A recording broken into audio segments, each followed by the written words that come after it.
welcome in, RJ, not RJ, R. Kelly, welcome in, Georgie, welcome in, R. Kelly, what you doing here? Harambe, welcome to Knights of the Geek Table. Hey Hannah, welcome in. If you are the over 150 people who have joined us since the last episode, Wondering what the fuck is going on. yes, you might be wondering what the fuck's going on. But Knights is basically a podcast talk show that we have. Podcast. You know, it was, well, we got 30 minutes to blow. Let's go rent a room and sit in front of a table and just act and just try to form some reasonable thought. Yeah, that's basically what we had going back then. It literally, we were in a library room and we talked to the camera and talked about different topics, video games, TV shows, and all that. So A lot of comic book stuff. A lot of comic book stuff. But we're back. It's funny. We took a 3-month was it 3 months? Yeah, 3-month hiatus. Oh, dude, it's longer than 3 months. No, the last week one we did was the week of Thanksgiving. So December, January, February. Oh, it's March. Yeah, it's been 4 months. Welcome back, Zorro. Welcome in. It's been a while. Number 1 is Dishonored. Well, we'll find out. Is this Knight Rider? No. We're not David Hasselhoff, but could be. Wait, why am I singing the Ghost Rider themes? Don't know. I've got Nicolas Cage on my mind. I mean, I have Knight Rider, the whole series, sitting beside me, but I got Nicolas Cage on my mind because at lunch I was coming across scenes from Con Air. You know. Why? First of all, how were you coming across scenes from Con Air at Food Lion? You go from one video, which leads to another, which leads to another, which leads to another. I mean, I understand that, and next thing you know, it's 2 o'clock in the afternoon, and you're still in bed because you woke up at 9 and started watching videos. I know. But what we're here is to talk about the best video games. Roblox is the best. I'm not sure about that, Rash. Is the bot ready to troll? Hold up, I don't even have the bot on. Jimmy, what the fuck, bro? Hey, I've been working. Fortnite. We have a list. So I have a list, and Soul has a list. Holy crap! A Knights episode. Charlie, welcome. It's like that weird forgotten myth from the channel. So the Knights do exist. I knew it. Well, I mean, our Discord is called Knights Club. I know, but you don't do Knights. You stream nowadays. Yeah. But hey, we're now a talk show. Still no money. I mean, we're working on that. We're working on that. But hope Soul is quiet. Hold up. Let me crank him up. There we go. Soul should not be quiet. Minecraft is fucking cringe as hell. I don't know. I enjoy some Minecraft. But like I said, this is going to be now a kind of live stream talk show. So we can get the audience involved. Get everybody. Game and Panda, welcome in. It's going to be good. So sit back. Join the conversation. Wait. Before you do that, I believe that we need to go over a few rules. Okay. Because or else we don't have rules, then we're just a bunch of animals. Okay. Go ahead with the rules. You gotta be the rule person. Go ahead. Go on. Alright. I know. I will be your Buzz Killington for this stream. Okay. We're waiting. Rule number 1. As Jimmy has already kind of stated, Jimmy and I have each our own list. 2. We are only picking one game per series. So if we're picking a certain series, or if we love a certain series, and this has multiple iterations as well as spin-offs, we're only going to pick one because let's be honest, if we picked several from certain series, and that would cover most of our list. We wanted to at least give out variety. Yes. Okay. And three, and most important, just remember these are our opinions. So if a game is on there that you don't like or you think should be better or you've never heard of or that you agree, why the fuck are you even thinking of that? That definitely is not top 10. Remember, these are our opinions. Yeah, so... That being said, let the carnage commence. I'll let you start because I forgot to share this on Discord. One job, Jimmy! Hey, I have so many jobs because this is a stream now. One had to set up a whole new layout from gaming to nights just for streaming. I had to make its own layout and everything. I went back to like the old classic Jimmy Red and all. Oh yes, we're going retro. I got drunk on Harry Potter beer. Okay, Soul's opinion is probably lame. Okay, that's valid. Shut up, Charlotte. I don't even know how to follow that. That's fantastic. Harry Potter beer is in, I got drunk off of Elmo apple juice. Well, I mean, if you leave apple juice in the, refrigerator too long and it goes bad, apple juice can turn into, like, a, alcoholic type drink if you, leave it in the, icebox too long. Because I've been through that. I left a thing of apple juice in too long and I got fucked up. I feel like we need to have across the screen the more you know. I don't have the Elgato Stream Deck, so I can't just hit the button.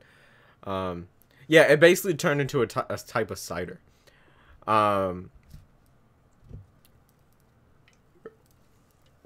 So you're number 10. We're off to a great start, folks. You're number 10. Okay. So my number 10, let me pull up the list, is a little known game, came out in around 2012, 2013, and that's BioShock Infinite for the PS3. I chose BioShock because I was kind of late to the party with the whole BioShock craze. Like, everyone loved 1 and thought it had one of the best, still has to this day, one of the best twists in a video game I've ever seen. Because I recently have gone back and I've played 1, I played 2, but I wasn't there with the original initial hype because BioShock was on Xbox and I've always been Sony and PlayStation. So it's like I skipped out on a lot of games. So I was really late to the BioShock craze. So 1 had already passed, 2 had already passed. Then Infinite came out, and everybody was just losing their damn minds about Infinite and the storytelling it did and the moral questions it brought up. So one day I eventually, once I got a PlayStation 3, I was at GameStop and I scrounged together enough cash to actually get like a pre-owned copy of Infinite. And then I never finished it because then I lost my PlayStation and I had to get rid of my PlayStation. Wait. How do you lose a PlayStation? No, I didn't lose it. I got rid of it. That's why I changed my mind. Oh, I corrected myself. Okay. I corrected myself, por favor. Okay. Yeah. Thank you, Harambe, for reminding them that this is our opinion. But yeah. So let's keep things respectful. I'm offended. That game is horrible. I can see where you may think that. I can see with a lot of the themes and moral philosophies that it brings up on how people may disagree. I may also see to where people may think that some of the gun gameplay is repetitive and asinine. I love the characters. I love the story. I love the mystery about, and I just love the world that BioShock Infinite creates. So I never fully finished it. It wasn't until I got a computer and I got Steam that I rebought the game and fully played through it. Okay. My And number 10? I fell in love with it. I love it. I love it a lot. There's just this, and I think what solidified me for this moment where was watching a bunch of behind the scenes of the voice actor of Troy Baker and Elizabeth, no, Melissa, the last name. The main female voice actor does Elizabeth. How much emotion they gave into, and there's just this one really calm scene where, like, after all the shit that Booker and Elizabeth have kind of gone through, they just take a quiet moment to just sit down and relax. Elizabeth just kind of sings a soft tune, and it just kind of like cope their thoughts on what is happening. And it also gives the player some time too as well. Yes, Joel. Georgie. That is Soul. Soul's right there. Hey, RJ, welcome in. So my number 10. So that's my number 10. Jimmy, what is yours? Now, this game I had at a different spot originally. But I had to think about it a little bit, and it kind of changed positions on me. My number 10 is Shadow of the Colossus. I know I just finished it last week. It originally was higher on my list, but here's the thing. That ending kind of ruined it a bit for me. Because, like, the gameplay was so fun. It was constantly, like, challenging, but still fun. Like, it wasn't to that point where it was just completely insane boss competition. But the last boss was challenging, yes, and I did rage quite a bit with that last boss. But it was to the point where I knew the last boss was going to be like, because that is the last boss of the game. But that end story just it just notched it down a lot, because I just did not like you get to be the demon, devil, Satan thing. I mean, I pretty much knew that was going to happen. Well, not to that extent. I knew something bad was more than likely going to happen, but not that crazy. You get to be the devil and all, but you get to be him for 2 seconds, and you don't even get to do anything with him. You just walk around for like 2 minutes, and then done. Moves on. And then, like, of course, he gets turned into the devil baby Satan thing. And the girl comes to life. I knew that was going to happen. The horse fucking lives. How the fuck did that horse live? He fell off a goddamn cliff. Look, man, it's not Artemis from the Artrax from the Never-Ending Story. Honestly, I don't, that ending, you know how they say that some endings to movies ruin the movie? Yeah. I sort of feel like this kind of happened with Shadow of the Colossus for me. The ending downgraded the rest of the game. And it's still on my list. So it still had to be good enough to be on my list. But it's just the fact that I mean, I can understand why people don't like the story, because there are people who don't like the story. But everyone kind of agrees on the same thing as how amazing the gameplay is. Yeah, the gameplay is fantastic, and that's what really made it on my number 10, was the gameplay, because I didn't finish the story. There was no story when I put it on my list, but the story just made it not come down a couple notches. I think it was like 7 or around 7 when I did it. But it got pushed back to 10 because of that ending. I mean, it's a great game. I recommend playing it, and I love the gameplay, and I'll go back and play the gameplay. But here's my question. Yes. Here's my question to you. Would you go back and play Ico, the creator's previous work, before Shadow of the Colossus? Same type of gameplay? It's more like an escort mission. Okay. Like, I mean, It's definitely not where you have to fight literal Colossus. Yeah, I probably would, just because I enjoyed the gameplay a lot, and just, I mean, just the way it was. Now the camera angles fucking pissed me off, like, but that. I think they basically, when they changed it from PS2, those camera angles probably worked because it was the PS2 era. But the way Well, here's the thing. This has been the second time they've HD remastered and re-released it. yes, but I think because the level of detail that was in this one, it was like, even when I go back and I look at some of the because I went back and looked at some of the PS3 gameplay of it, you could still like tell different textures drastically apart from one another. While in the PS4, this remastered one, it is so detailed that you can't really tell where you can grab and where you can't anymore because it doesn't stand out like it did previously. So while the camera angles were funky, maybe been funky in the PS3 and all, you could still tell the difference, so you knew exactly if you were on point or not. Versus now, with the camera angles fucked up, you really don't know if you are grabbing or at a spot where you can really hold on to.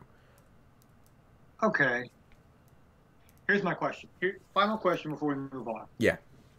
Even though you've just played it, Yeah. given some time, say 3 to 4 months down the road, Yeah. on your own time, do you think you'd ever go back and replay it? I'd be interested in doing the time trial because I pretty much did a speed run through the game, just my original playthrough,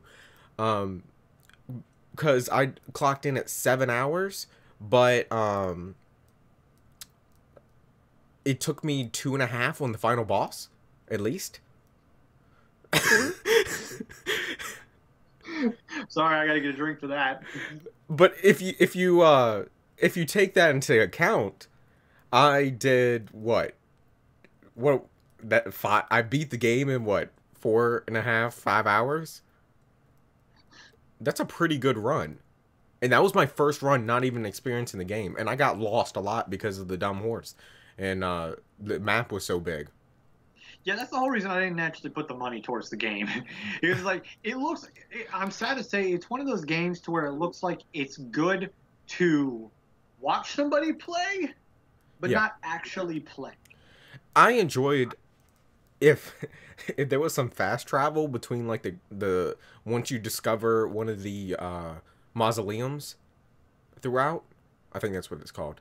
Once you find the mausoleums, if you could fast travel to those, that would have made it even more better. Instead of having to run so far away and all that stuff. Remember, this was made in the PS2 era. True. You know? True.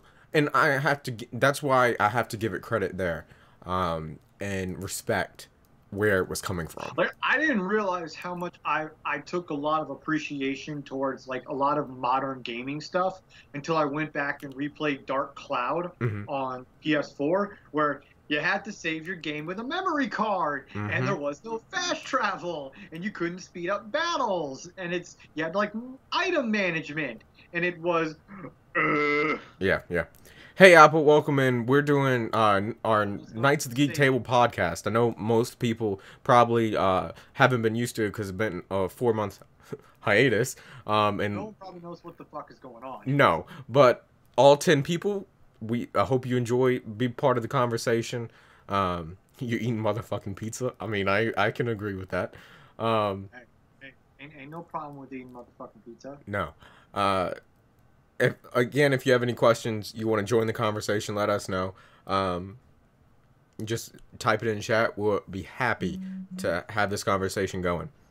I'm reading the chat and I'm, interacting in the conversation at the same time. Yeah, I have. Because I know Georgie asked it earlier, like, is Soul reading the chat? And it's like, yeah, I'm reading the chat, but I'm also like being a part. Yeah. Okay. Boneless pizza. Now, number 9. I wish I had a stream deck so I could just hit buttons and like boom, a 9 would appear or something. I know. Oh man, we need to save for that. We do. We Okay, do. anyway. My number 9, or do you want to kind of just bounce it off on what number 9, like go back and forth? I'd just say you're number 9. That's how we do it. All right, cool. My number 9 is you're gonna catch a lot of things with my list. Mm-hmm. Is I didn't play a lot of like the PS3 era kind of modern stuff. Yeah. Like when everyone was playing Xbox and Sony with the like the 7th generation, I was the motherfucker playing Wii and 3DS. Okay. So I missed out on a lot of like PS3 and early PS4 games. You know? I did too. So now that's why I'm kind of having the PS4 is remastering a lot of stuff, you know? Mm-hmm. Because now I can go back and play these games that I missed. One of those games that I missed that I'm kicking myself for missing is number 9 title, number 9 choice, Assassin's Creed 4. Okay. Fucking pirates. I fucking love pirates. Unless it's Sea of Thieves. Yeah. But that's a different story for another day. Oh, we don't talk about Sea of Thieves. At least not now. That early access of a game. But no, I fucking love pirates. I love this game so much. I love the ship combat. I love the characters and introduced. I love the story and setting. And that's what you're going to realize with me. I'm more of a story and character guy than an actual gameplay kind of guy. You know? Yeah. I know Assassin's Creed is kind of very controversial because of how Ubisoft has been that series that just kept pumping them out over and over and over and over and over again. Yeah. But up until recently with Origins, but fun note fact, people who worked on Origins that was so critically acclaimed worked on AC4. Uh-huh. You know? So it's the same team that does it. If you go back to my channel, I actually did a live stream of AC4. Yeah, I remember that because I was watching it and it was badass. Yeah. It was great. Yeah, it's a really fun game. Like, sure, a lot of the like assassin stuff, like you see in a normal Assassin's Creed game, it's very repetitive. And if you've played one, you've kind of played it all. You can really tell they sunk most of their time and effort into the naval combat, which is fucking awesome. Especially when you fully upgrade your ship. Yeah. You know? But not just that. I also love how they included some of the historical figures, which they do in most Assassin's Creed games. Yeah. With the pirates, like Charles Vane, Bartholomew Roberts, Mary Read, Bonnie, Rackham. Yeah. Edward Thatch, aka Blackbeard, and they've all kind of introduced into this very, very, really well done story. Surprisingly, you know, like it's not just like it takes until the very end for Edward Kenway to eventually become a part of the Assassin Order. For most games, they just kind of start off where he is part of the Assassins. You know? Might want to turn down the stream a little bit because I'm getting a little feedback. By the way, I just recognized it a second ago. So like turn it off or what? I mean, you can keep it going and all, but just the volume. Oh no, I just closed out of it. Okay. But yeah, no. So that's like I fucking. It's a very fun fucking game. It really is. And it kind of falls into like the Ubisoft open world, but you can tell that this is the crew that took their time in actually like crafting and perfecting a really good game. And it especially shows now that they're the same team that worked on Origins, which everybody loves, and I really want to fucking play. But yeah, that's pretty much my number 9. Okay. Shadow, I am sorry about that. Sick, sunburnt from head to toe and all. And you missed the oh, you missed Scooby Natural? That's fucked up. I'm sorry. I have no idea what that is. Supernatural, on the CW did a crossover with Scooby Doo. No, I know. Okay, I didn't hear what you fully said, so I'm like, My number 9, which... Oh my. Okay, so let me explain before I say what it is. Oh yeah, no, you need to like explain so fucking much with this. Okay, so my number 9 was a game that I played over and over when I was a kid because, I mean, we had the Super Nintendo and we had the regular Nintendo, and was the PS1 out yet? I think so. Yeah. I think so. Um, so and I had a few games on PlayStation 1. It was a couple racing games and a Blues Clues game, I think, on PlayStation. But Nintendo 64 came out, and my mom went and bought it release night. Like, we went to 4 different stores. We went to a Kmart. Like, I still have, like, the memory of going to the Kmart to pick up the Nintendo 64 with all the cardboard uh, boxes and all on the shelf and all, selling the games. And I picked out this game, and I probably played it to completion a good 5 times within a couple years. So it's one of my childhood favorites. So let me put it that way. My number 9 is Tigger's... You're on your own for this one, by the way. Tigger's Honey Hunt, which is a platformer where you are Tigger and you have to do all these different bounce maneuvers to collect the... It's basically Mario, but with Winnie the Pooh. And you had, like, to save Pooh and all them people. And we had to do all that. And you had... Basically, it was a fantastic platformer. It's still... if platform-wise, I feel like they worked hard on this game. And, like, the graphics were pretty good for, I mean, a Winnie the Pooh game for Nintendo 64. But I enjoyed it. I was, what, 4 or 5? So, I just have vivid memories of this game. And I can't... This is our top 10 list of games. And I can't just say that's not my favorite because that's a little kid's game. Because I did play it so much as a child. And I have some And vivid... I played a lot of these games. You know what? No, fuck it. I'm out on this one. I'm out. Oh, damn. But I really enjoyed this game. And it was a fun platformer. And I have vivid childhood memories. That's really it. There was great mini games that kind of incorporated the stories of Winnie the Pooh, like Pooh Stick and all that.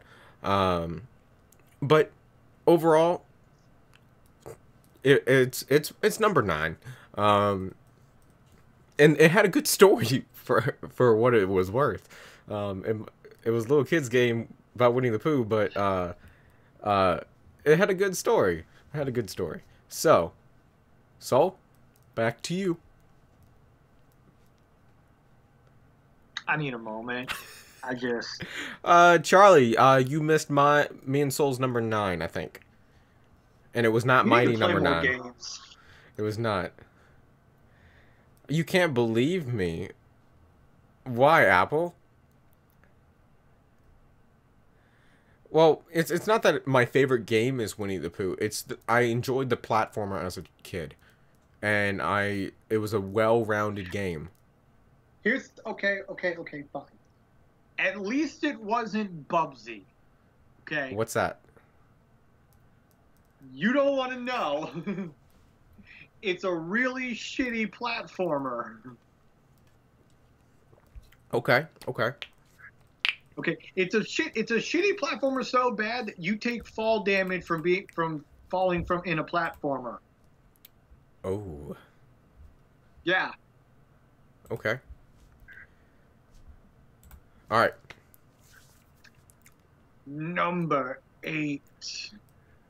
Hubbard, this top 10 is already the oddest one I've seen so far, and we only at number 9. Thank you, Hubbard. Hey, it's going to get more interesting from here. Oh, we're trying. Like I said, variety. Variety. Yep. Right. Number 8, and this is actually one I wish that John was in the chat for. Number 8 is Fallout New Vegas for me, Okay. because here's why New Vegas is 8 for me. I'm listening. One, because I picked it up on a fucking whim, because I loved 3 so much. I thought that, oh, well, this is just an extension of 3. How wrong I fucking was. It immediately made me fall in love with Obsidian Entertainment, Okay. the producers of the game.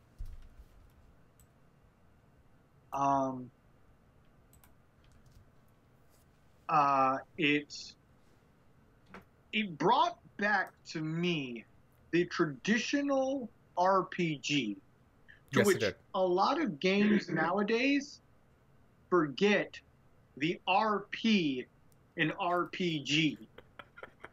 They just go full on G. They just go full on G. They just go full on game. They forget the role playing aspect of it. Okay, they forget about the fact that if you make a character and you choose certain choices, Sorry if you heard. you a mic. should be able to, certain things should be able to happen. Okay, an Obsidian game, and the amount of time they did to make it, made so many convoluted choices for what you as a player might do. For example, if you want to be a murderous hobo who goes out and kills certain NPCs, you can do that, and the game will somehow find a way to still accompany that. You may die and may have to remake a whole character, but it's at least out there. Okay. Okay. If you want to do a full Jesus run, which is basically you do nothing, you don't kill anybody, and you're just a total pacifist the entire way. You pretty much talk your way out of everything. God There's a damn way you, to Joe. do that. Joe sent me something and I just started laughing. Sorry. Okay. I actually played New Vegas. Speaking of Joe gave me New Vegas as a present back in junior year of high school. Because Lopez and him had New Vegas, so we could play it all together. But I literally played it for hours, and I wish I've played it for hundreds of hours. I've done multiple playthroughs. I've done where I've played completely with Caesar's Legion, where I've gone completely with NCR. Mm-hmm. I've done it where I've killed these people, where I've done this, I've done that. I've done a Jesus run before. Okay. I wish I had a YouTube channel back then, because my first time playing, I remember Joe and Lopez were online, and I came around the corner, and I was just walking. They're like, we gotta get to this campfire so we can continue the story. I was like, okay, go into the campfire, and I come around the corner, and here is this thing, and I'm like, oh, what is this? And I aim and I shoot at it, and they're like, what are you talking about? And I was like, it's a giant lizard thing. What is this? I'm shooting at it, and they're like, oh god, no. I literally fucked up bad. I fucked up bad. It was death. But here's the thing. What makes it so great is they give you the chance to do that. Playing New Vegas and having fans of even the traditional Fallout, or if you're new to the series, play New Vegas, it sets it as a magnetization as a fan on why Fallout 4 sucks so bad. Mm-hmm. Okay? Because Fallout 4 restricts the hell out of you. Okay? One of the better ways on why they restrict the hell out of you is there's a mod you can get for the Xbox 360 when it comes to the dialogue of what it truthfully says with the dialogue. And pretty much when this was found, this kind of blew up over the internet on pretty much how really bad Bethesda kind of screwed the fucking pooch with New Vegas was With the dialogue, there's normally four options. There's the Paragon, there's the Renegade, and then there's throughout the time, there's throughout the evolution of RPGs, there's kind of been like two kind of different variations about the Paragon and the Renegade. Okay. Kind of option. What New Vegas has basically said what New Vegas was good was you could say yes, you could say no, you could say go fuck yourself and die, you could say sure I'll do, but you got to pay me a fuck ton of cash.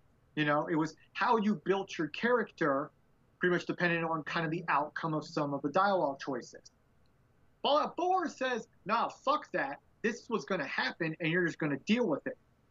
So the mod on Xbox 360 pretty much made it to where it shows what the dialogue options really said.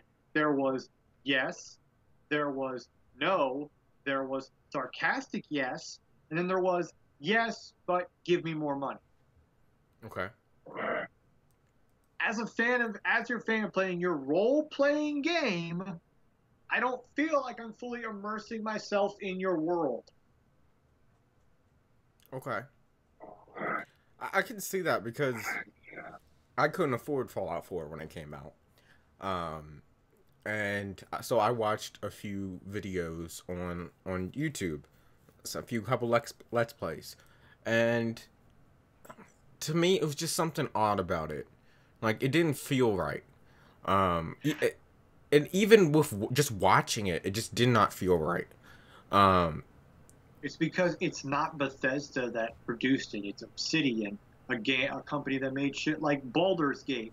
You know, these old traditional 90s RPG text RPGs. Well, here, you know, and this really killed the goat. And I decided I wasn't gonna get it. Was the dude was streaming it, and he had two missions to do. He had the story mission and a side quest mission. Well, he needed some points, money and all, to rank up some. So he went and did the side one first. That way, once he did because the main one was going to take him far across the map, and he won't gonna be able to get back. So no such thing as fast travel, but okay. I'm going with your story. So the streamer does the side quest.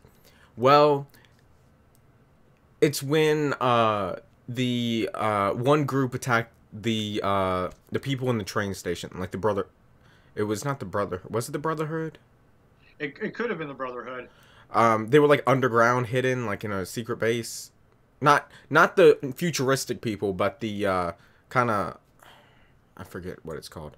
Are you sure this is New Vegas and not 4? No, this is 4. This is why I'm saying it felt weird. Oh, this is 4. Yeah, no, this is them attacking the railroad. Okay, yeah, the railroad. That's who it is. So let's say, like, there's no one in New Vegas who's in underground. No, so it was the people attacking the railroad, right? That ended up being the end of the side quest. Yeah. Okay? He went to go do the story mission, and it was to talk to someone from the railroad, but they were dead. So he couldn't continue his story. I know. And here's the thing. People hate the ending of Fallout 4 because you have to pretty much choose one way. You have to either kill the railroad or kill the Brotherhood. Yep. And it's like, well, what if I don't want to do that? Yeah. It's like, no, you kind of have to. It's like, no, that's fuck you. Yeah. I don't know. I could rant about 4 and why I think it's a bad game. Yeah. I think it's a bad Fallout game. Why it's a fucking bad Fallout game, and why it's borderlining on being a bad game altogether. Okay. We've gone on a tangent. Let's get back to our list. Man, it's nights. It's nights. It is nights, but we still want to maintain some kind of order. My number 8. Well, do you have any final thoughts? On New Vegas. If you can, play it. Don't play it on PC because it kind of crashes a lot. Your best bet would be to try out a PlayStation subscription month for free and play it via that. I think it's a really fun game. You should at least try out at least once. Okay. My number 8. Back to the PS2. So my number 8 is Nicktoons Unite. back when Nicktoons were at their peak. So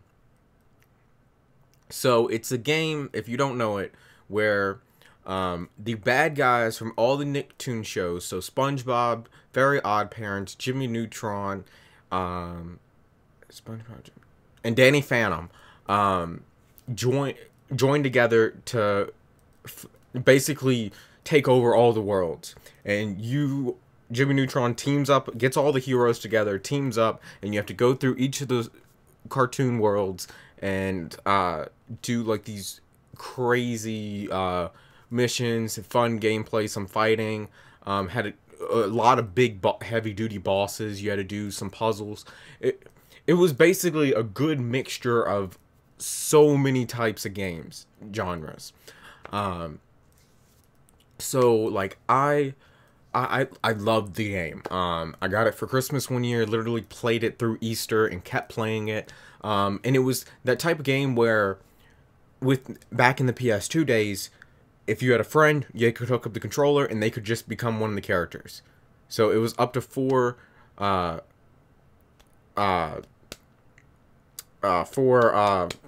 players. Oh shit. There goes my phone. Timing. But yeah, it was 4 players. It was great. It was a great overall game. It was a good game that kind of bridges the gap between childhood games and the more general sense of a game, a video game, and had a great story. Like, this shit was written well. And if I could find a copy of it, I mean, I have my PS2 copy of it, but if I could find a good copy of it, like if they had ported it to PC or something, I think that would be amazing. I think it was on DS too. I think it was a little different for DS because... Pause. I'm too busy laughing at fucking RJ's comment. Oh, that we're like day and night. Yeah.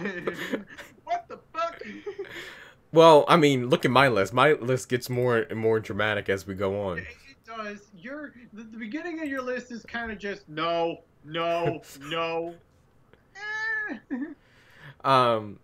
But so then they did like a sequel. They did 2 sequels to it. They weren't as good, of course, because they were trying to throw in other Nicktoons. Like, I think the original sequel was the one Attack of the Toy Bots, which got rid of, wasn't it?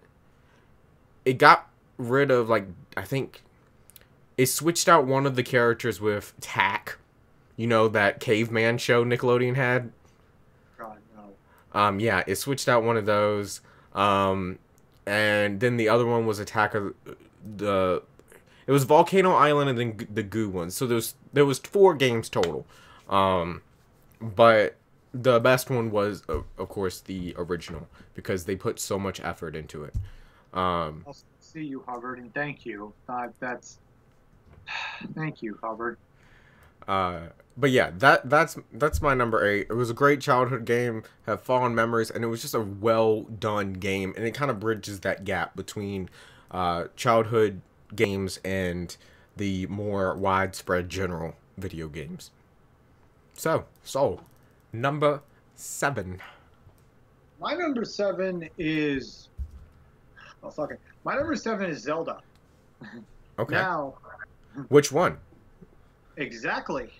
When you say that your favorite is Zelda, people tend to think of you're either talking about Ocarina of Time or Majora's Mask. Yeah.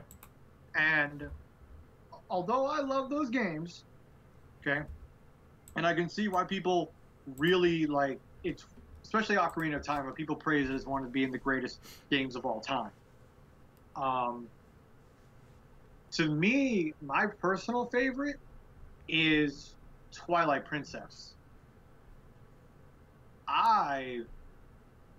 Because to me, it was the first Zelda game I ultimately remember playing. Like, I didn't play Wind Waker. I didn't play any of the games on the SNES. I didn't play Ocarina. I didn't play Majora. I The earliest Zelda game I remember playing was was Oracle of Time and Oracle of Seasons on the Okay. Game Boy. And I barely remember, like, I think I played, like, up until about the first boss in that. Twilight Princess was the first game I beat. I got all the way till Zant and Ganondorf. I never fully beat it, but I got heavily into the game. And I was kind of blown away. Like, this was what I missed. Like, this was Zelda. This was what people were losing their shit over. Mm-hmm. You know, I'm kind of kicking myself for not trying to go back and find a way to play those older games. I find it being one of the more, probably the darkest Zelda's ever gotten. Okay. Definitely a lot more mature. It's still Zelda, so we can't go like full, you know, full mature. See, I find the bosses to be really fucking fun and memorable. I fucking remember that skeleton, I think it was Bull, mm-hmm. where you pretty much had to ride the spinner up the tower as it pretty much chased you. Okay. I personally, I've only played Breath of the Wild in terms of Zelda games. Okay. Everyone's losing their shit over Breath of the Wild. It's a great game, honestly. I love it, but I mean that's why I can't really put too much input into your number 7. But well, here's the thing. I know Wind Waker got re-released on the Wii U. Okay. I don't know if they're ever going to upgrade it up to the Switch. So It'd be nice. It would be nice, and it would give you a chance to actually play, because people love Wind Waker. You know. Yeah. People say it's one of the GameCube's best games. I got my list going on my phone. All right. Final thoughts. Hey, that's all me. That's my Zelda pick of the list. Okay. Now, my number 7, which is more traditional me, than my previous ones. My number 7 is The Sims 4. I feel like it is one of the best incarnations of The Sims. Minus one thing, I wish it had the open world that Sims 3 had. And as talking to a lot of Sim YouTubers and all, you mean a lot of Sims YouTuber on the Discord chat? Yes. That Sims 3 PC wise wasn't the smoothest. It didn't run very well. My PCs it seemed fine, but I majority had played Sims 3 on my PS3. So the console just handled it. Like I didn't see no problem. But Sims 4 it added it basically blew up the old way of you got to create your sim, because it added so many things. It had added the emotions, and it was more smooth. It looked amazing, and it's the longest incarnation of Sims. So Sims 4 came out in I think 2014, 2015.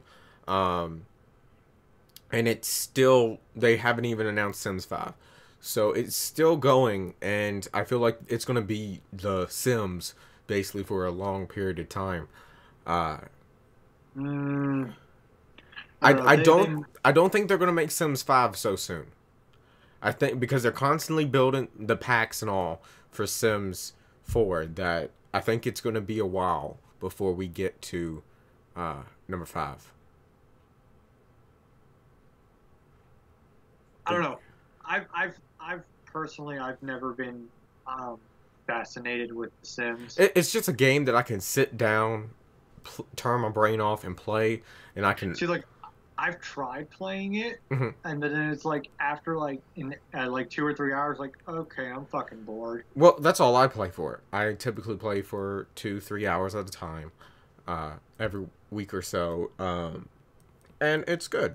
That's what I personally like it for, just to kind of be able to play something, turn my brain off. And honestly, sometimes it's just fun to just watch The Sims do whatever the fuck they want, because they're stupid as hell, and I've Yeah, man, you would think out of all this time they at least. I'm learned not saying you have to something. totally fix the Sims AI, but like, could y'all at least like patch it? I don't understand how my toilet caught on fire. Please, I somebody don't. can explain that, okay? My dude just Well, you stood up, see, flushed the toilet, and well, it burst into flames. well, you see, your toilet was highly flammable, so I mean, that was one heavy duty shit. you know. Um, And here's the thing: the water wasn't actual water; it was kerosene. So, okay. Um, but yeah, that's my number 7. So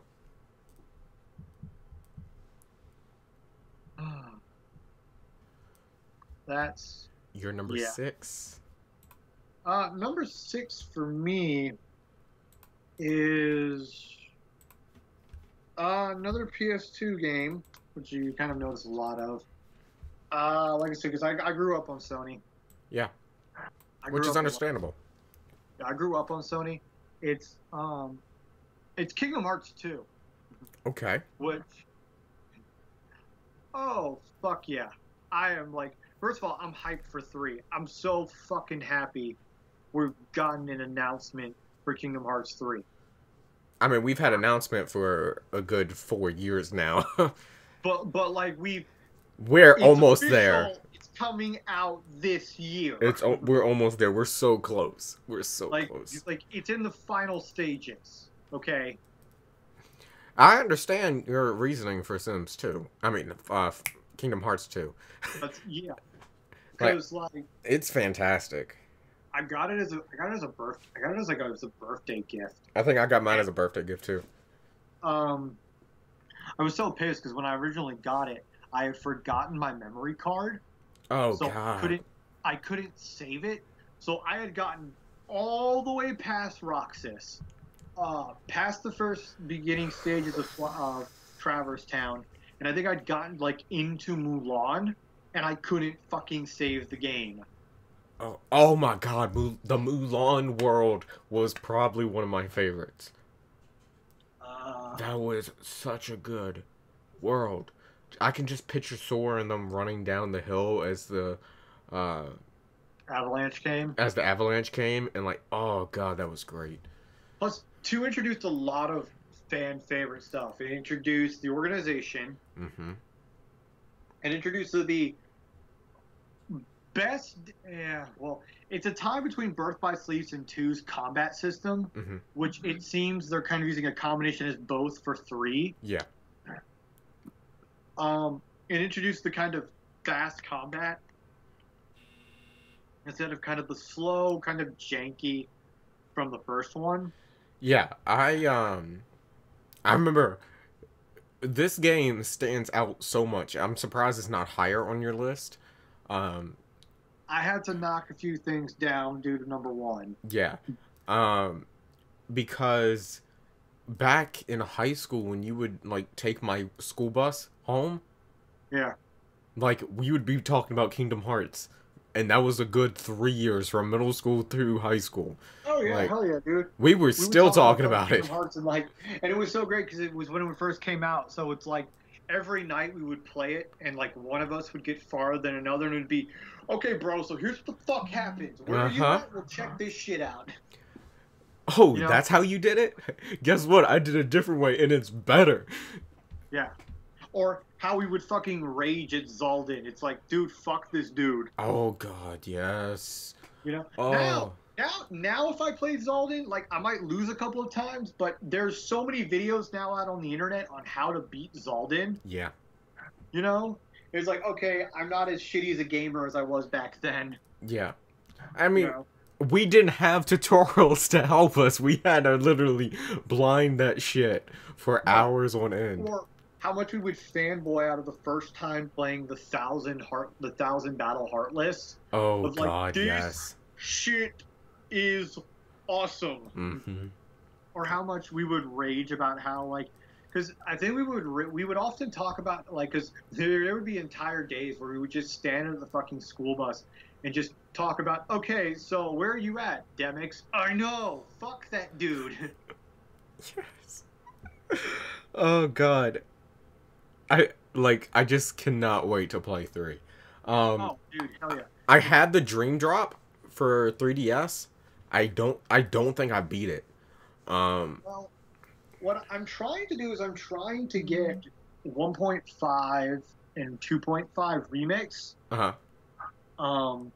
Because that has one final mix, two final mix, Birth by Sleep, Rechain of Memories, and then 2.8 has Dream Drop and whatnot. But I at least want to get the 1.5 and 2.5. I don't say there's a lot about games, but this is a game that I am damn sure going to try to get the day it comes out. Yeah. And I'm willing to pay $60 for it. Oh. I'm not willing to pay for on sale. No, I want to pay $60 up front for the game. Yep. Charlie says, so what, from what I'm grasping from what you two are saying is that you two haven't really changed. Nope. Not at all. Oh God. So, my number 7. 6. Oh, 6, sorry. My number 6 is a game. Good thing Hubbard's in the chat. This game, I probably have a good 10 weeks of gameplay time on this game. Now, are we talking In-game, playing. When you mean like 10 weeks, are we talking like 24-hour gameplay or like 4 to 5 hour gameplay? I'm talking 24-hour gameplay. We played this game for a good 4 years, almost every day after school. I'm talking about Battlefield 3 for the PS3. This game was the definition that started a gaming squad. While we talked Kingdom Hearts through middle school to like midway through high school, you couldn't play together. That shit didn't change because there was like Birth by Sleep and Yeah. There. Well, what I'm saying is we couldn't play together. No. Battlefield 3 was the first game I got that I could actually play with people. And I kid you not, we literally would talk at lunch about, okay, we're on this map. This is what we're going to do. You're going to go here. You're going to take this person. You're going to go here. Okay? We each had a designated soldier to play as. I was support. Hubbard was assault. Lopez was healer. And Joe was recon. Like, we... Squad up, Joe. Yes, squad up. But, oh God, the fucking Caspian border, just the music, I still hear it. Like, ready up. Like, oh God, like, it was so much fun. Being that you were such a huge fan of 3, what do you feel about, like, the latest installments? Okay, 4... let me finish my story about 3. I'll get to 4. And then you'll get to the other ones. Battlefield 1, it's good. It's not as great, mainly because I personally like the modern style, and just the old fashioned just kind of it's not my play style. But did you play Battlefield Hardline? That's not part of this series, sir. I love how you shut that shit down. Like, no, we don't talk about that. No. We would go get on the map. Like fight. Oh, okay. So here I have two. There was a tower on one of the maps that we all would get on, and like I would throw support bags. Joe would have his fucking soul flam going. He would have his red solo cup, just chucking it at everybody.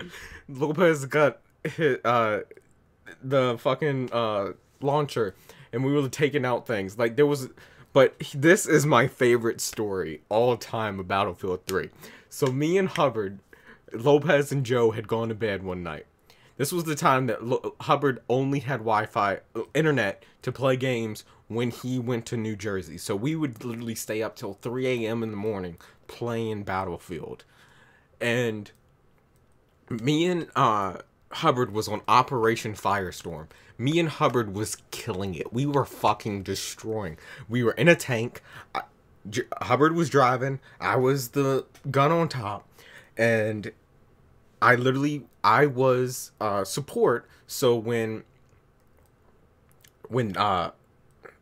Hubbard needed healing for repair of the tank, I would jump out, repair the tank, jump back in.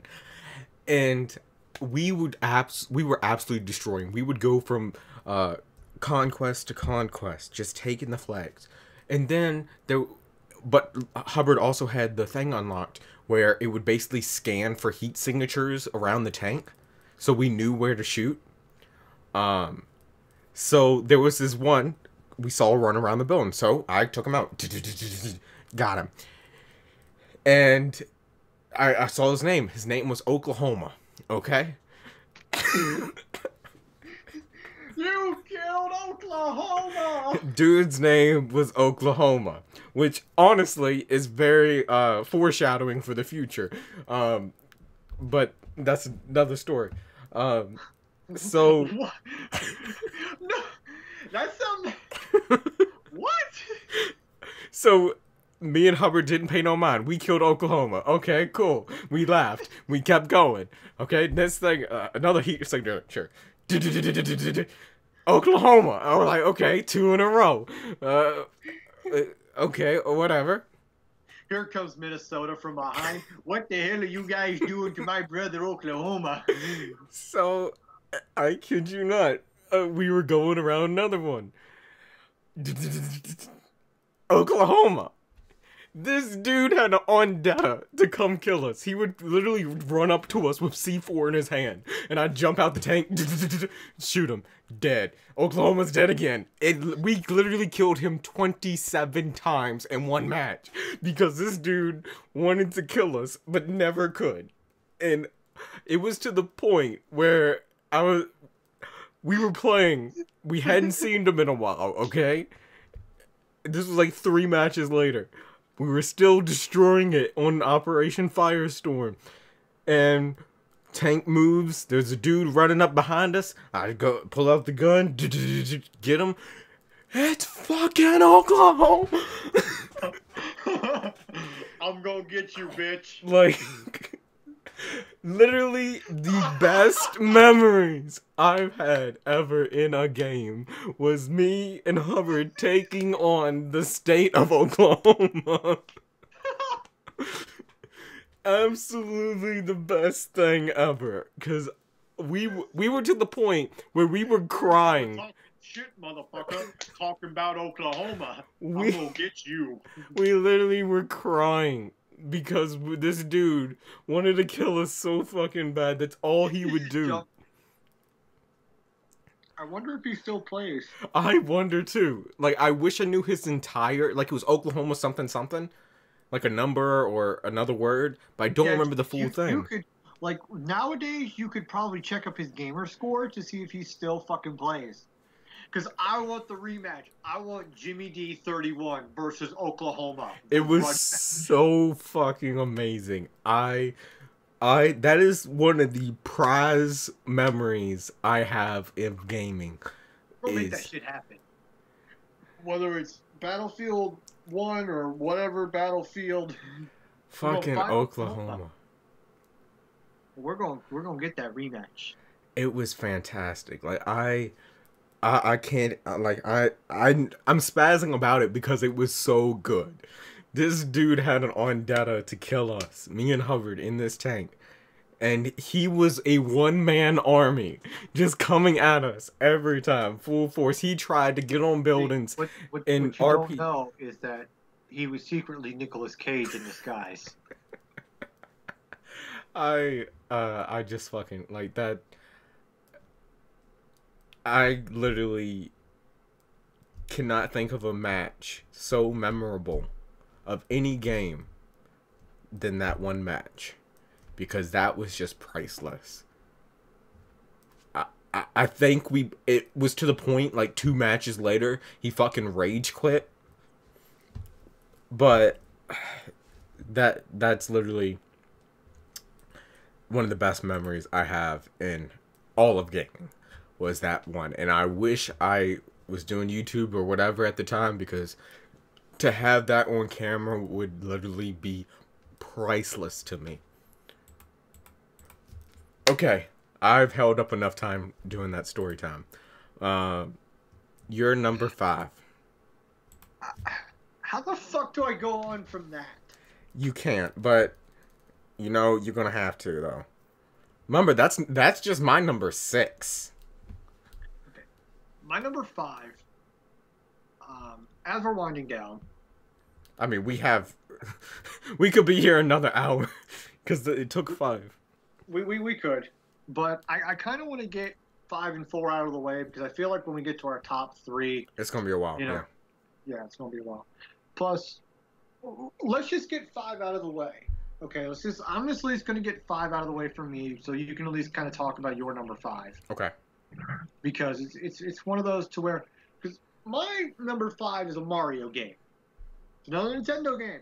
Believe it or not, even though we do have problems with Nintendo, we still play their fucking games. I think I've kind of reconciled.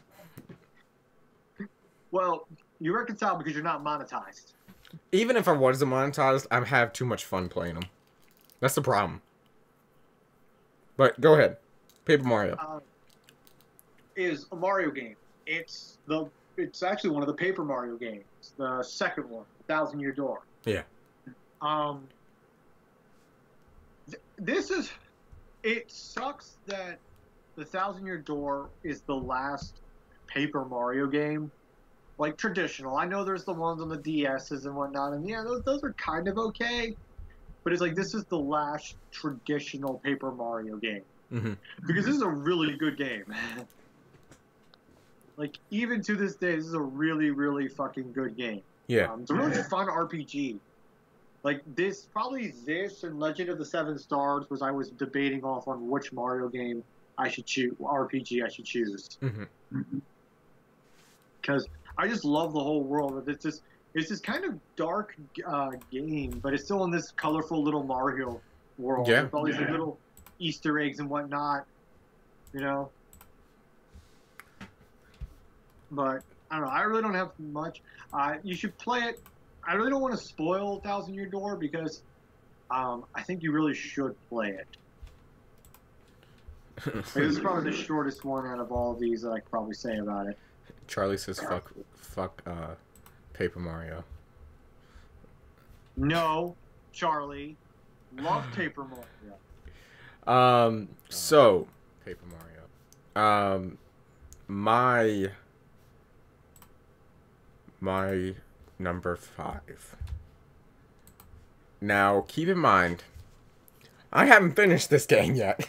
I haven't even got to play my DLC I bought in November, because you have. That's how I am with my number 9, and as well as my number 1. Because I haven't got to play the DLC because they make you finish the campaign before you can play the DLC. And my problem is the whole fucking game is so good that I think some of the side quests are story missions, but they're really just side quests, but they're just so well done. And that is Horizon Zero Dawn. Now, you've seen me stream it back a couple weeks ago, and like the story just got so fucking deep during that stream. Like, I thought it was fantastic before, but now it's even better.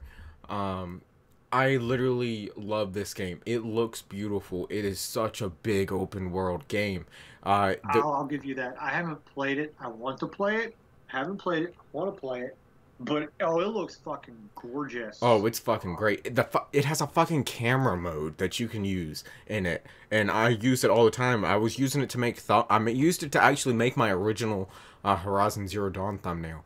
Um, Um, but I mean, I will tell you this: it's it's really good to see Sony interested in wanting to make a new IP. yeah. I think that's I can get a little bit controversial here. When do we Um, not? I think that's what kind of separates them from Microsoft and why I like them a lot more than Microsoft Hmm. is they're willing to take a risk on a new IP and let it play out a bit to see if it pays off. Yeah. Because like I think there was an article that came out about a couple of months ago, like 2 or 3 months ago, that coming into 2018, Sony is pushing heavily to wanting to make new IPs. Because if you think about it, a lot of their old IPs are kind of wrapping up.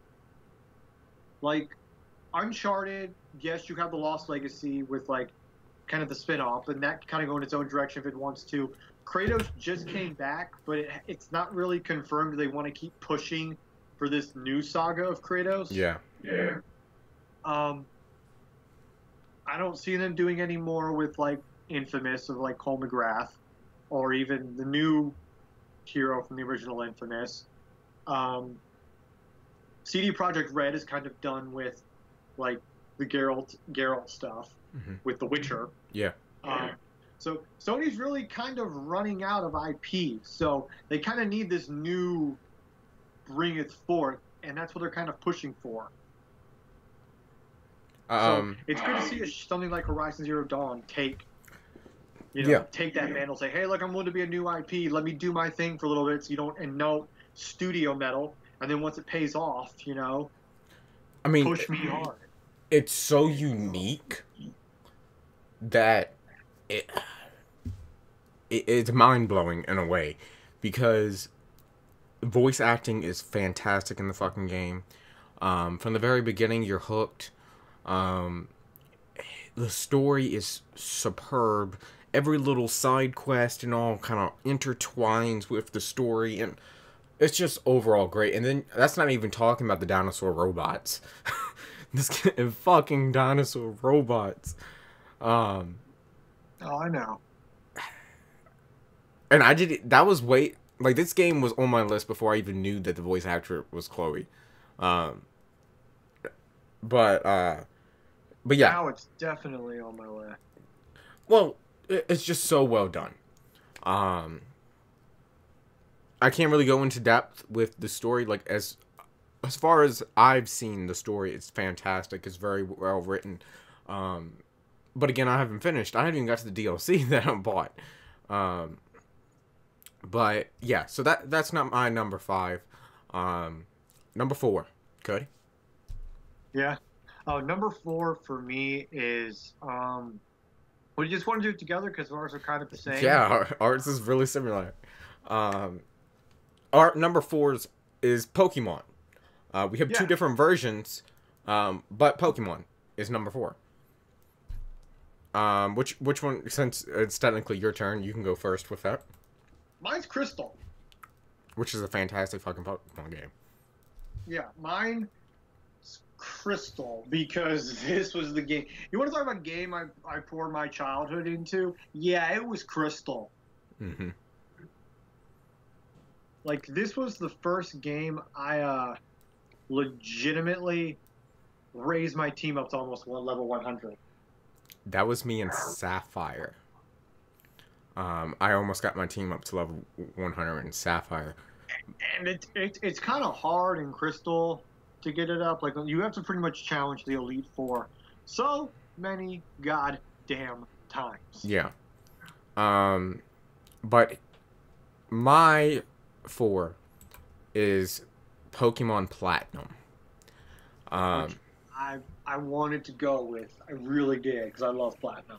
Platinum is the peak of Pokemon. The peak of the return for Pokemon for me. Like, I left for a little bit. Came back playing Sapphire. And I played Sapphire literally for fucking years. But then I got Platinum, and the DS. It not only was the peak for the return of Pokemon for me, but it was the peak of the DS, in my opinion, was with Platinum. Because the DS XL had just come out, and I had gotten that and Platinum together for my birthday.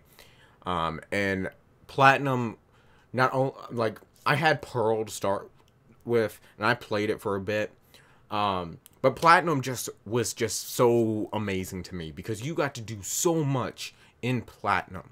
Not only was the story great, but...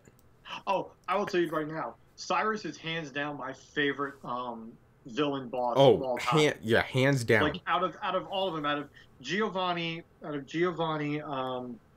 Archie, Maxis, Gentis, Lysander,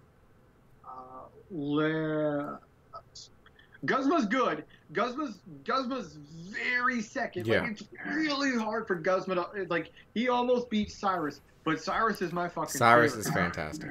Cyrus just gives no shits. Nope. You know. But, and here's the thing.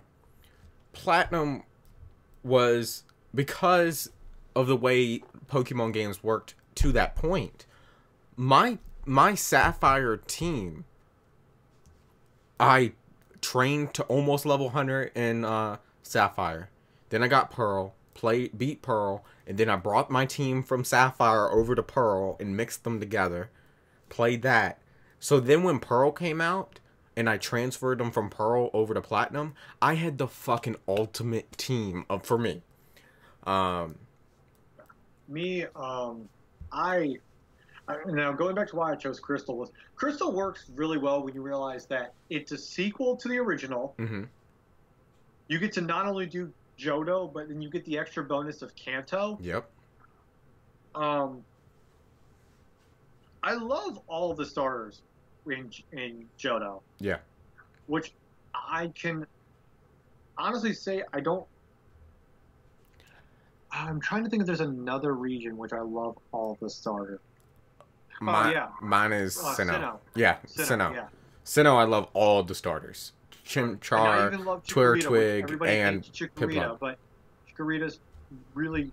If you play Chikorita right, Chikorita can be really good. Yeah. But you have to play her right. You gotta play her right. You gotta give her the right move set, because she doesn't really get a lot of good move set, and you gotta, like, train her stats correctly. Yep. Become very fucking dangerous and be very tanky. And I think also with Platinum wise, why it's kind of my best thing, because I love the Diamond and Pearl actual anime. Yeah. Well, I loved also in Crystal. I love the gym leaders. I don't think there's really one bad gym leader in Johto.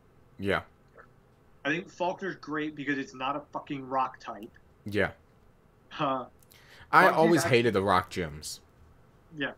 Well, because it became very predictable. Yeah, it was. You know, there's only so many rock Pokemon. Yeah. Bugsy was interesting because she had a fucking Scyther.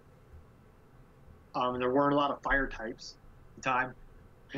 Everybody fucking hates Whitney because of you know why. Mm-hmm. That fucking pig. And it's even worse in the fucking remake because it has Milk Drink. Oh, I know. It's Morty fucking was nightmare. a G because the dude had a Gengar, one of the greatest Pokemon fucking ever. Yeah. Okay. I literally, I had all the like Pokemon figures back when now, so I literally had my team that I played on Platinum in figure form. It's just fucking like that game is just amazing to me because not only was it a good like game to play by yourself. Yeah. The multiplayer was great. Oh, yeah. Being able to battle and all, and like the different types of multiplayer that Platinum offered, was just fantastic. Silver was a really good rival. Chuck was a man's man. Mm-hmm. Jasmine for introducing the new was Jimmy focused on the new Pokemon type, Steel. Yep. Price was really good because it was an ice type, and then Claire being she was a Dragon 8th level trainer. Now, yes, I know Black and White would do that, but at the time we didn't really know that because they had to introduce ice types just to counteract Claire. Even then, she had Kingdra, which had no weaknesses. Also, the reason why Crystal beats Platinum for me just barely is because the final battles with Red, which is the all-time greatest fucking theme song in all the games. I get that. But I just love Platinum. It's just... Well, then your argument is invalid because it doesn't have red. It has the color red. Okay, so moving on. Our top three. I know it's been a while. It's been long. Just hold on. We got technically 6 more games to talk about, but we are so close to finishing up. You can go ahead, since we typically start with you. Well, do you just want to name them out, or do you just want to name out the top 3 and top 2, and then just kind of, because this is running kind of long. Yeah. We're just kind of. We'll go in. We'll do short synopsis of 3 and 2, and then we'll talk about number 1. Right. Because I feel like we need to respect our number 1. Yeah. Number 3 for me is Sly Cooper 2. It's what made me a fan of Sucker Punch. It's what classified for me for the PS2 being my all-time favorite system. It what made me fall in love with kind of the roguish, kind of sneaky kind of archetype of a character. Mm-hmm. And it's just a fucking fun game. It's one of the very few games on my PS4 I actually have platinum. Yeah. Hey, Hermione. Sorry. Welcome in. I'm sorry I missed your you coming in. Welcome in. Oh wow, Apple, going to bed. Yeah. It's 3:11 in the morning. Yeah, go to fucking bed. Okay. Did you say your number 2? I didn't say my number 2. My number 2 is Final Fantasy VI. The best Final Fantasy. Come at and fight me, bro. The best game on the SNES. Come on and fight me, bro. The best work. Isn't it on? Isn't it on the Super Nintendo Classic? Yes, the SNES, the Super. Yes, no, I mean, I think it is on the SNES Classic.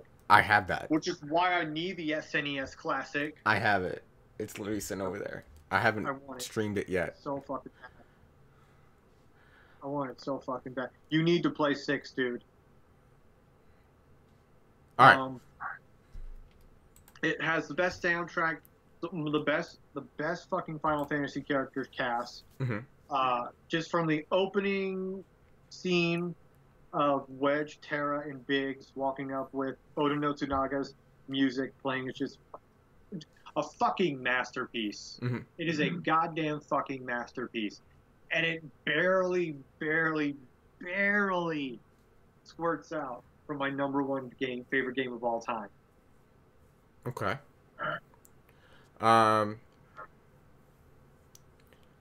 What's your 3 and 2, Jimmy? That's funny, Apple. 69%. My 3 and 2. Now, my top 2 was the hardest fucking decision I've ever made in my life. Was literally, it took all my fucking, you can ask Soul here. I contemplated 1 and 2 literally for weeks, trying to figure out exactly where I wanted to put 1 and 2. They kept flip-flopping. Yeah, but then something happened in a certain game. I'll beat another. My number 3, not many people probably has ever even played or seen, but is NASCAR Thunder 2004. It's basically, in my opinion, the best NASCAR EA game, because you got to build your just the career mode. You got to take a Just small team. continue saying that. I'll be back. Okay. Just grab me something. You got to make your team and you worked it up all the way through. And like the menu screens would change as you worked through your career. So you would start off your car being on this little trailer, on a tow truck, literally taking it to the track. And you literally had to work your way through. It had stats, so you got to see your stats from the moment you started your career all the way through. The stats continued for the AIs, and like teams would retire, and like you had assigned sponsors and all. But the best thing about it was you literally had to do R&D, hire a team and all, and you would slowly get better as time went on. And it got to a point where I literally was winning almost every race. I think I have over 200 and some wins just in career mode. I played a ton of seasoned with my dad. Me and him would fight. I have some great fucking moments where my dad literally would, we were racing, and me and him were back to back with the points, and we coming around the corner for the last lap, coming to the lap, and he literally nudged me a little bit, and my car was fucking hopping coming out the corner and driving down the stretch and we were neck and neck. And I just have a lot of good memories, and it was just a fantastic fucking game. Even if you weren't a NASCAR fan, it was a good game. Like, they literally had live commentary happen before the races and would talk about previous races, how people were doing in the season, if you had a new sponsor. Like, it just was overall great.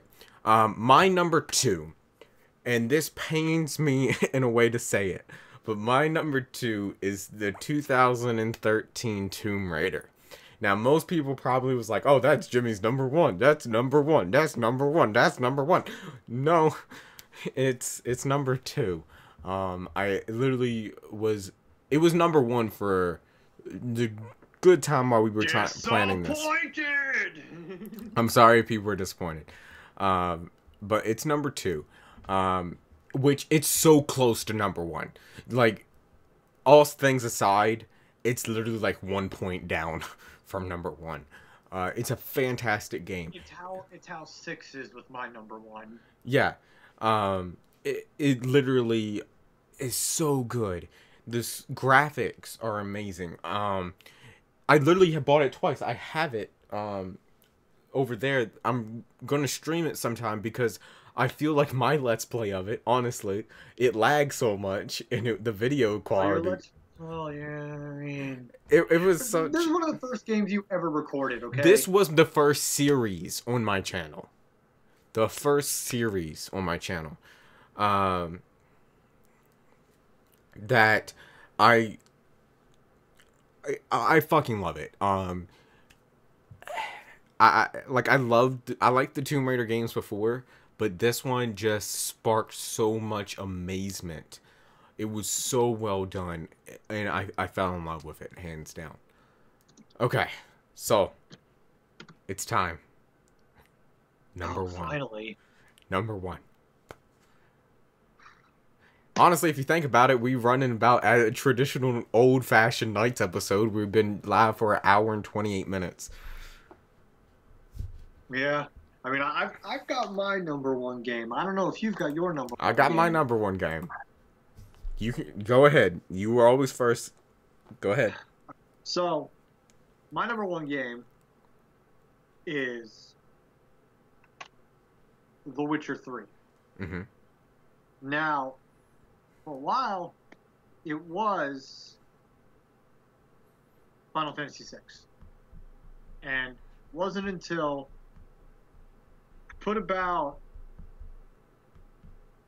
25 hours into this game. Uh-huh. Then it turned into 50. Then it turned into 70.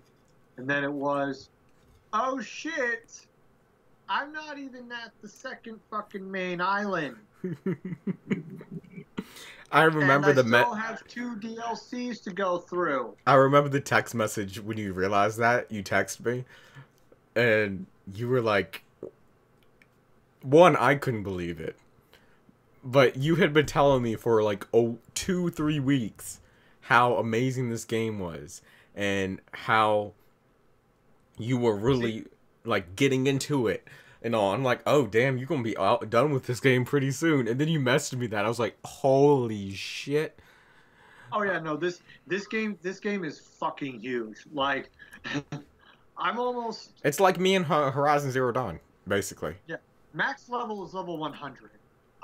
Most first playthroughs end around level 35 to 36.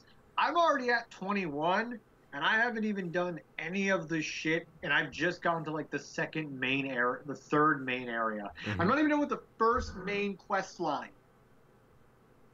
Yeah.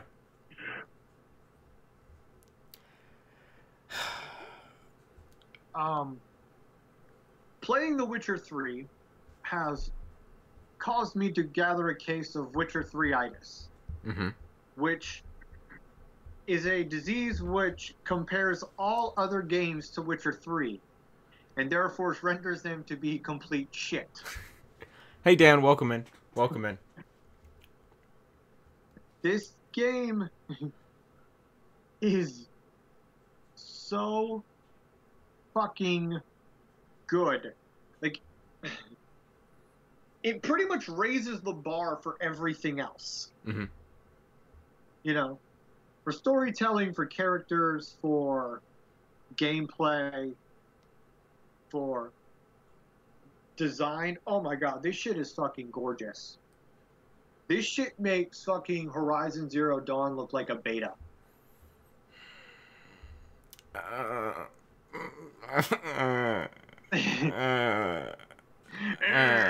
don't know. I don't know about that. I don't know about that. Okay, not a beta. Not a beta. We'll say early access. I would say release. No, we'll say early access. It's not remastered. It's just released. I'm talking graphics wise. I'm not talking actual gameplays wise. Okay. You know, like graphics wise, it makes Horizon Zero Dawn look like an early access game. Okay. I'm gonna take your word for it. I'm not gonna. I know. I don't know how to feel. I know you don't, because you love Horizon Zero Dawn and you think it looks fucking gorgeous. But this shit looks fucking amazing, especially on PlayStation. I can only imagine what it looks like on PC with everything cranked out to max. Yeah. You know? Disgrunted Jimmy.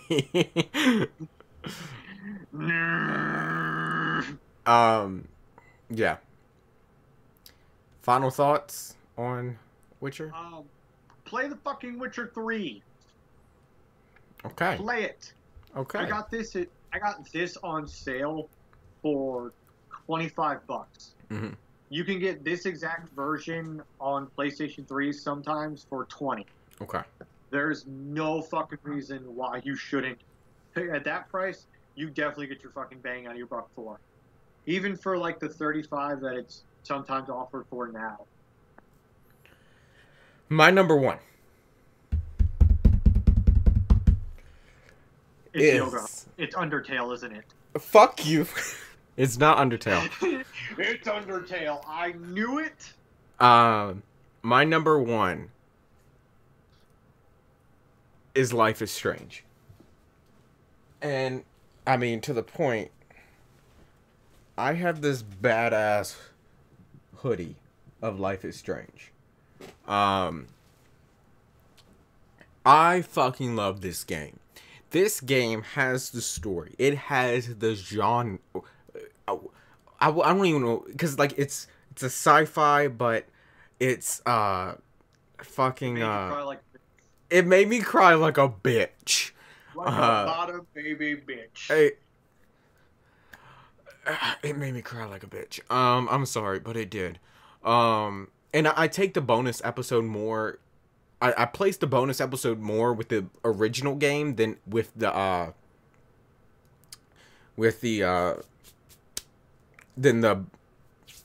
prequel, just because it's connected directly to the actual first game than it is with the second one.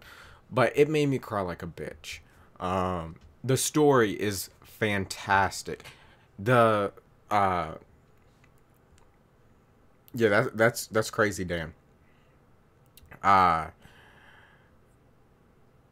the story is fantastic. The actual, like, Max's time travel ability, probably one of the best kind of techniques, kind of, I've heavily thought about getting it and playing it. I mean, I have the memories of going to pick this game up at the store, because unlike most people who played Life is Strange, I didn't play it within its initial release. I played it after it had originally released all 5 episodes, and I hadn't seen anything. Oh, yeah, because, like, isn't there a physical copy of this? Yeah, this is what I went and picked up. It was $20 at Target, the physical edition of Life is Strange. Here's the story, though. I purchased it at my local Target, and my mom was there because we were just running in, and the cashier is like, "Okay, here you go. I paid for it and all." With my it was with my birthday money, because the channel had basically just started and I wanted to stream game, and he goes, "Okay, well, she has to take it out of the store," and I'm like, "What?" And he goes, "Yeah, I remember the story. She has to. Your mom has to walk it out of the store." I was like, "Okay," and like she took the bag and then handed it to me, and he goes, "No, she has to hold it. It's mature over 17 game." I'm like, I'm 22. Really? I mean, I'm 20. I think I was 21. Jim, just to be a smartass, I was 21. Just to be a smartass, I would have flashed your ID to her. This is a dude. But he was like, him. Yeah, he was like, I'm 21. Like, I don't know how to explain. But it's just a fantastic game. Now, is the graphics amazing? No, the graphics are better in the prequel. But here's the thing: it's the story. The story is what matters. The graphic don't even mean a shit. The story is so fucking well done. Literally, you can check it out in one of my highlight videos. I killed Kate, and it still pains me today.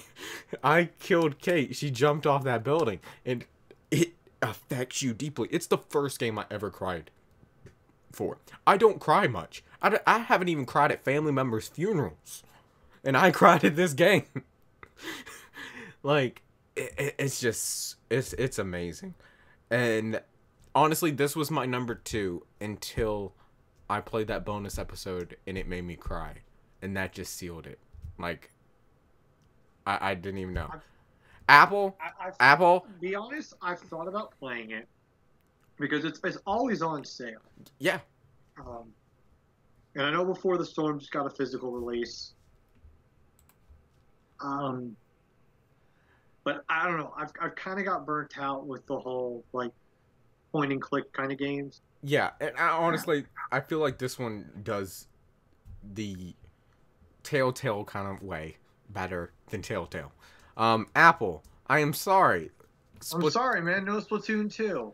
I've only been playing Splatoon recently, so I haven't dug into it, and it's kind of just a fun co-op type game. It's not a game that I'm gonna say is my favorite, but I enjoy playing it. Yeah, it's. I mean, there was a lot to choose from this list, honestly. There is a lot, because there's a lot of games that I've played that I didn't even mention. Yeah, so many games. I mean, now that we've all kind of said our top 10, we can kind of do what we normally don't do live, and that's a Knights of the Geek table open up to the public. Yeah, what do y'all think? What are some of y'all favorite games? Yeah. Also, what do you think of this stream? Our style. Yeah, our style. Style. Because we're trying to because I'm doing live streams now than videos more, other than the occasional video. We felt like don't this get was. me wrong. I still want to do that 450 subscriber emoji movie reaction. You mean that was for 400, sir? Yes, but you see, I've added on an extra 50 because you decided to start playing Nintendo games. Hi, stream. Splatoon 2. Like I said, Splatoon is more of a co-op fun game than it is one of my favorites. Just because I really love stories, as you can tell within my my top 10. Story games are a huge part, and that's just something Splatoon is not. What? I just had an idea, but we couldn't have done it. What? So you know how April 1st, which is Easter, we played Fortnite? Yeah. You know what you could have done for an April Fool's stream? What? Undertale. Ugh. You could have done it, and you could have acted like it was the most happiest, positivest thing you've ever fucking played. I honestly feel so bad not being able to beat that, because here's the thing. Okay, here's my thing. Here's my thing. I think you should start a new file and at least give it a chance to go the fuck back. Now that you have the past experience of knowing, hey, one, don't kill Toriel if you're going for a pacifist run. B, when it comes close to Undyne, save some healing items. Save some fucking items, okay? Or buy some healing items, because, yeah, I can understand, because it's kind of come to points where I understand the joke at first was kind of, Undertale, go fuck yourself. But the more we've possibly thought about it and talked it out, it's kind of like, as much as, yeah, the running joke is, well, fucking no, it's Undertale. It's like, you really don't have a reason to be pissed off about it, besides it was kind of my fuck up and the game didn't tell me to do this, and I just don't feel like going back. And so it's like, I've thought about it recently. If you completed the game and it's still, man, fuck that game, dude. Okay, I completely understand on that, but it's kind of, you didn't fully give it a full chance. Like, you were enjoying it up until that point, then it was just, well, fuck this part. Well, here's the thing. I was so excited to play Undertale when I got it originally. If you remember, like, I did videos on it and they were fucking hilarious. Remember? Because, like, they told me to wait and I did. No one fucking waits. I did. It's like no one waits. Now you know, hey, you don't have to wait. Just keep going. But it's like, but yeah, that would be my thing. It's like, I'm not saying you have to do it now, but at least at one point go back, because you didn't fully give the game a full chance. I can understand if you had fully completed it and was like, no, still, hey, fuck this game. But it's one of those to where, especially now that you're live streaming, go back, stock up on some items. Well, here's the thing. I have a new computer. Yeah. So it would be a new game anyway. Yeah, so well, no, if it's still connected to Steam, it still connects to your old account. But some of my games don't do that. Like, a lot I've downloaded. I think Undertale does. Okay. Well, but if not, you can start a whole new game. Yeah. You know? There are 3 save spots for a reason. You know? So, I think you should fully give the game a chance before you officially say, no, go fuck yourself. Before this this talk right here, I have been thinking about redoing it, because I have been really enjoying Jacksepticeye's series that he has going on right now, the Boss game, which is a fan-made game where basically he's gotten trapped in his own computer, and it's a wire world, which is basically all the game characters and all that he's ever played within the game, and he has to like go, like, it. There was a level in this game, in the story, it's so well written. Like, the Undertale characters come and interact, and like they're really funny, and the way. Yeah, dude. See, here's the thing. You didn't even touch on half of this shit with like Papyrus and Sans. Yeah. You know? So, but like, there was a level where Jack and all his subscribers got sucked into his computer, and he has to figure out a way out because someone did this. But there was this level where he gets stuck in the Escapist game, right? And it's him, Markiplier is there, PewDiePie is there, Max and Chloe is in prison in the Escapist because they got stuck there. And like, it's like all the game characters interact, and it's just so much fucking fun to watch. And his interaction with the Undertale characters really got me like, you know what? I should play it. I should go back and play it. Have we enjoyed the fucking Undertale joke? Yes, we have fucking enjoyed the We've Undertale enjoyed joke. it, but it's also one of those to where it's like, yeah, but the more that I think about it, it's kind of give the game a chance. Yeah. So I'll probably be jumping back into Undertale. Don't know when. Okay, I'm gonna say it. 500 subscriber special, Undertale. But will it be a continuous playthrough, or will Yes, it be I will. just a I will try to. I will try to play it to completion. I won't stream it like every stream until I play it to completion, but I will try to at least play it at least once every 2 weeks in order to get it finished. Now, that part don't hold me against if I play it, get to a point, and then I can't beat it anymore. I'm going to try to completely play through it. I'm going to try. But I'm going to at least start the new game 500 subscriber special. You know not to kill fucking Toriel. I know not to wait. You know not to wait. And if you're going for a true pacifist run... Which I was trying to do until Undyne, and then she pissed me off, so I was like, you know what, I'm going to fucking kill you. And still couldn't do it. Yeah. Just bring healing items. Yes, bring healing items. And here's the thing, I'm gonna have to go back and watch my own fucking streams with that, because I don't fucking remember half the shit I did. So I could get to that point and not know. So yeah, so okay. I think that's it. That's gonna be it. So I think so. Thank you so much for watching. I hope you enjoyed this episode of Knights of the Geek Table. Kind of the 150 some people that's new to the channel. Welcome to our basic talk show that we do about gaming and all. Here's the thing. What's the next one gonna be? I don't know. I don't know. When is the next one gonna... Don't know. We'll have to figure out. We'll talk after. We'll talk after. Okay, yeah. But yeah, so this is Knights of the Geek Table. I hope you enjoyed it. It actually was a ton of fun. I loved the interaction.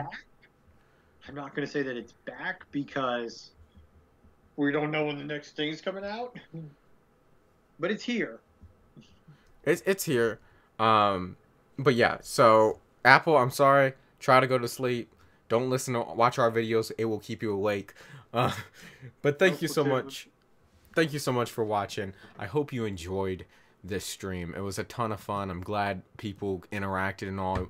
I really enjoyed that, and that was an awesome part that we've never experienced really, other than our live reactions from Nights, which was the last time we had a Nights. But anyways, thank you so much for watching. Hope you enjoyed it, and like always, I will see you in the next one.